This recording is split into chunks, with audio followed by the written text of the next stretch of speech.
Hello and welcome to the second part of the integration by parts video, where we're going to have a look at 4 typical examples of where we can use integration by parts technique. Okay, so the first example is going to be fairly easy. We're going to integrate e to the power of x times, let's say 5x plus 4 dx. Okay, so first of all, we can see that this is the product, and the two functions are of a different type. The first one is exponential, and the second one is polynomial. So we already know that this is probably a good case to use integration by parts technique.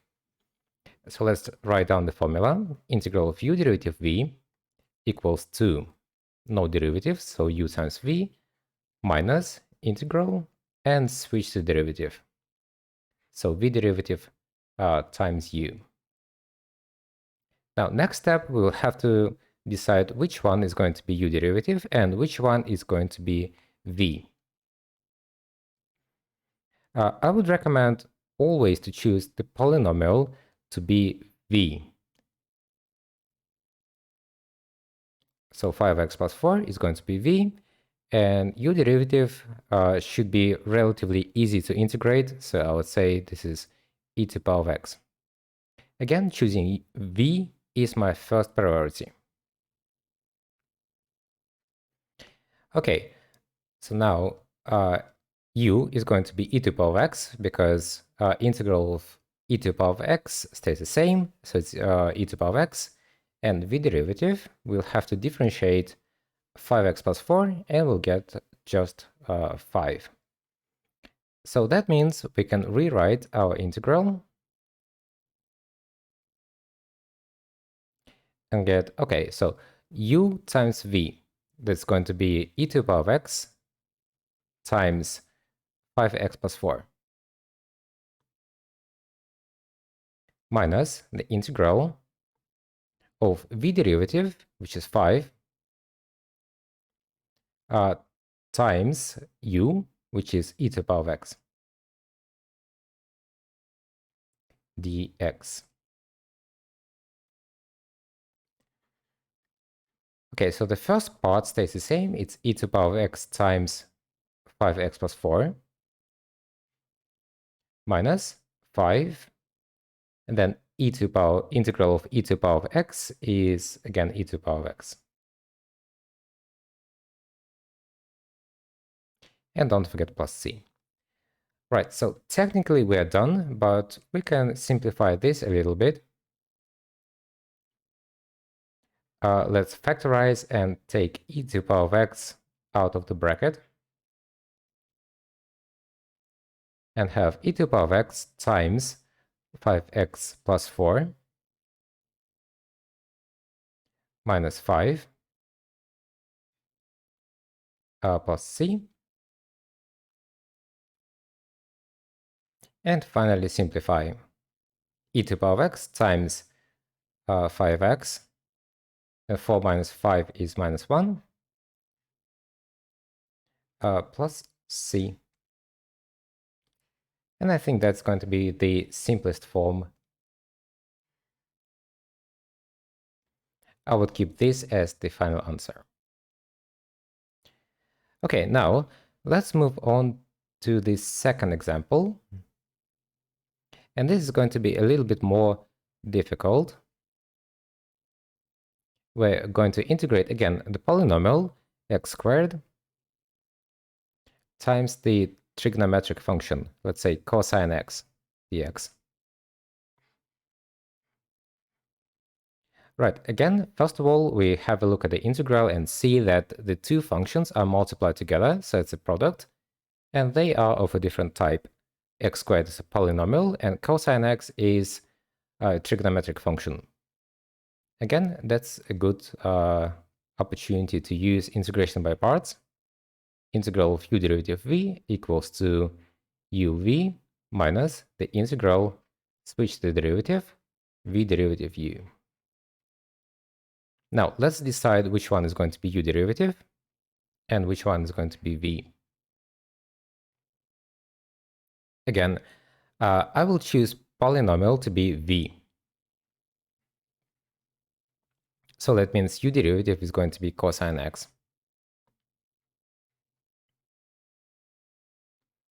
Okay, to find u, we'll have to integrate cosine. And this is going to be sine x.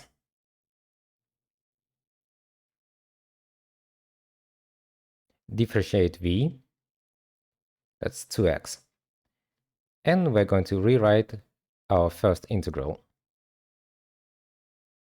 U times v is x squared times sine x minus the integral of v derivative times u, so this is 2x times sine x.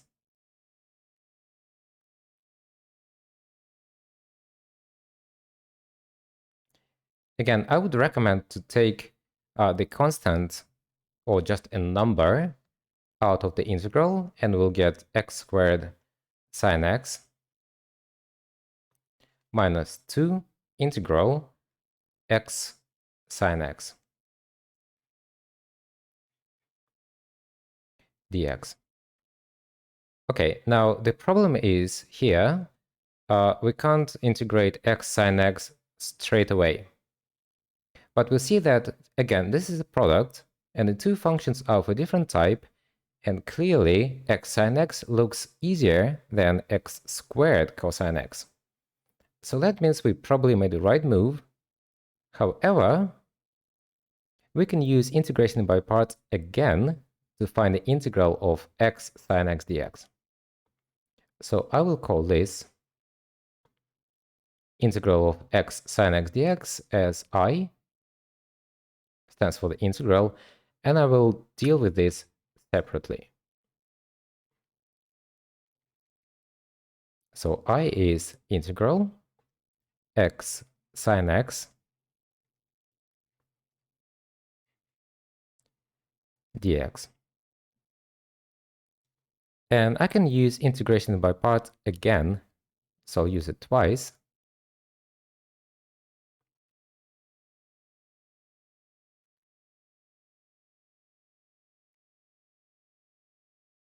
Here's the formula I'm going to use. Again, I will have to decide which one is going to be u derivative and which one is going to be v. As almost all the time, I will use the polynomial to be my v. So v is equal to x, and u derivative is sine x.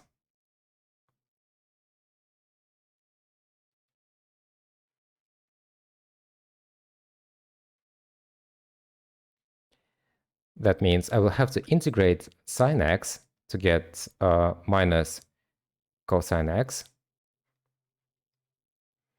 And v derivative, which is derivative of x, is just 1. And I'm going to rewrite the integral I as u times v, that's minus x cosine x, minus the integral v derivative times u is minus cosine x dx. Now, in the integral, minus and minus will result in a plus, so minus x cosine x plus integral cosine x dx.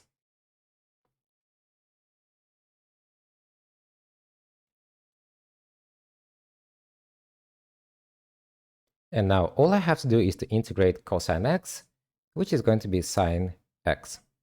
So minus x cosine x plus sine x. But don't forget, this is just a part of the original question. So if you look back, this is what I called I, the integral. So I will have to include I in the final answer, and I will get Let's have a look again. It's x squared sine x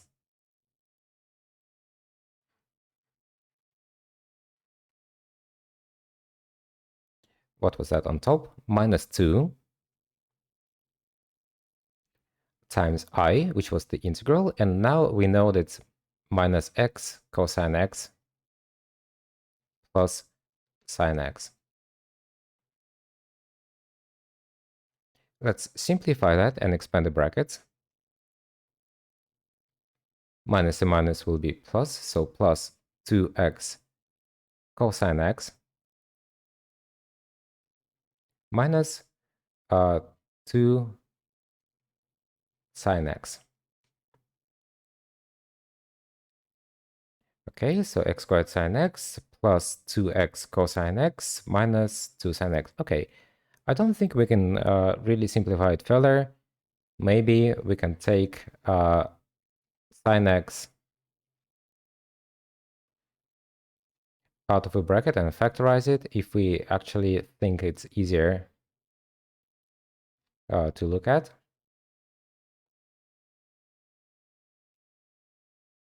Oh, cosine x. And then don't forget to add the constant.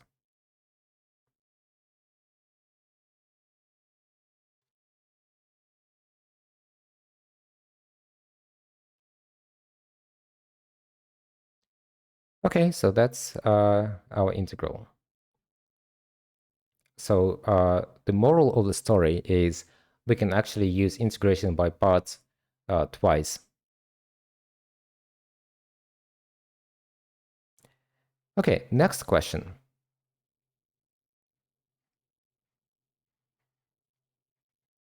So this one is, I would say it's a classic. You can find this example in almost every calculus textbook. It's where we have to integrate natural log of x.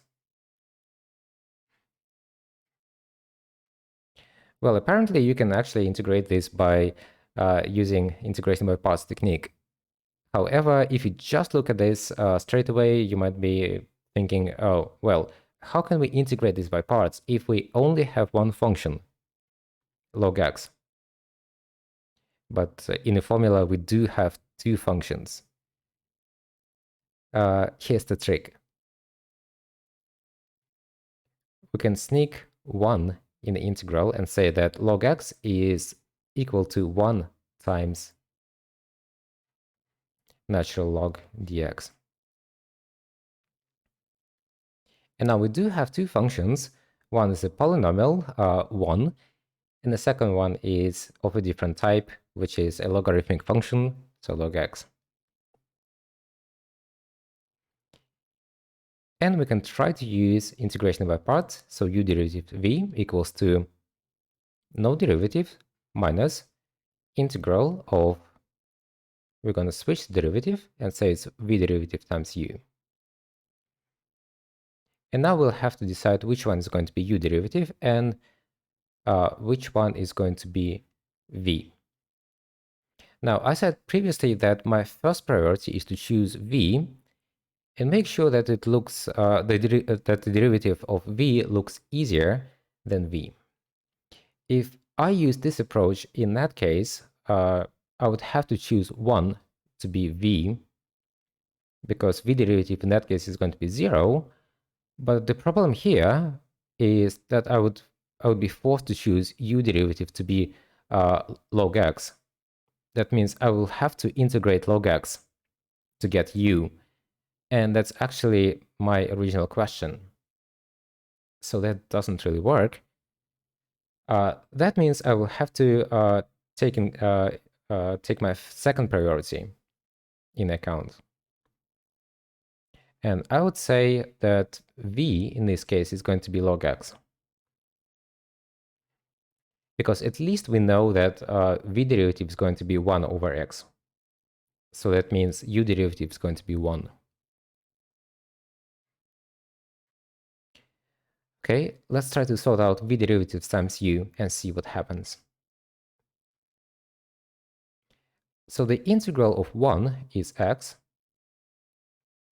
and v derivative of the natural log is 1 over x. And we can rewrite our original integral as u times v, so that's x times log x minus the integral of v derivative 1 over x times u, which is x, so I could say it's x over 1, dx. Now let's simplify that a little bit, and we can see that x on top and x at the bottom cancel out. So all in all, we've got x times log x minus integral of 1 dx. And that's going to be x log x minus x, sorry, we've already integrated, so plus c. That's it.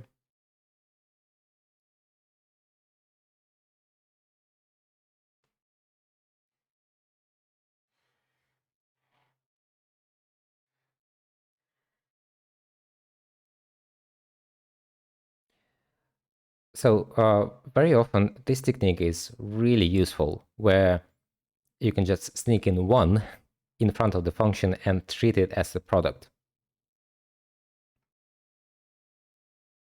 Okay, and the next example is going to be, I would say, quite tricky, and you might come across this sort of integrals if you're taking A-level further mathematics, or if you are in the first year of your university.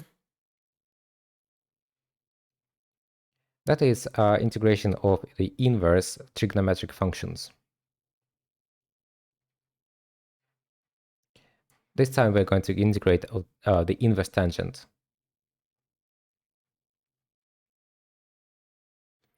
Now, again, if you're watching this video, I assume that you have some background in calculus, and perhaps you have taken AS level calculus, so hopefully you know that the derivative of the inverse tangent is 1 over 1 plus x squared. And if you don't really remember these facts, you have a formula sheet. Again, if you're taking Cambridge exam, it's available for you in a formula. But the integral of the inverse tangent is not available. Again, we can try to use the same technique and sneak in 1 in front of the inverse tangent and say that we have to integrate 1 times the inverse tangent of x dx. And that looks really similar to 1 times log x dx. So let's state the formula for integration by parts. Integral of u derivative v equals to uv minus the integral, switch the derivative, v derivative times u. And let's decide which one is going to be u derivative and which one is going to be v. Now, we know that the derivative of inverse tangent is 1 over 1 plus x squared. So I will use inverse tangent to be v.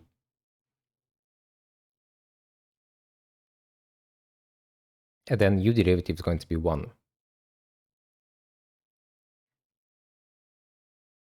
So u equals to x, and v derivative equals to 1 over 1 plus x squared. Okay, and let's rewrite our integral.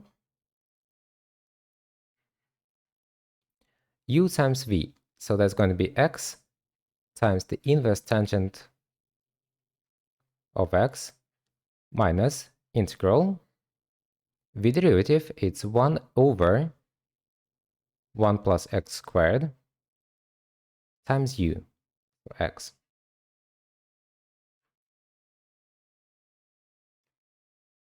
And now we will have to deal with this integral.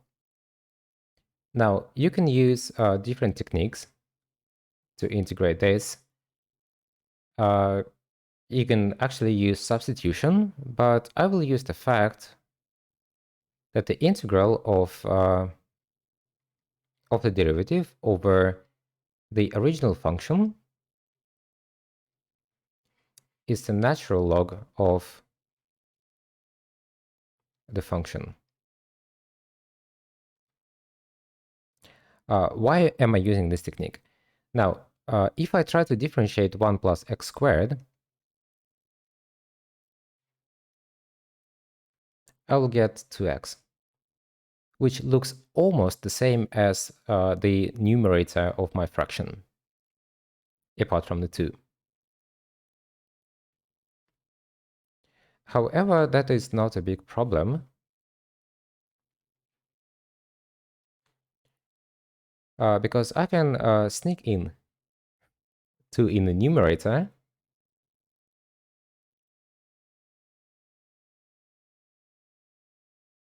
but in order to keep this integral as it used to be, I will have to divide it by 2.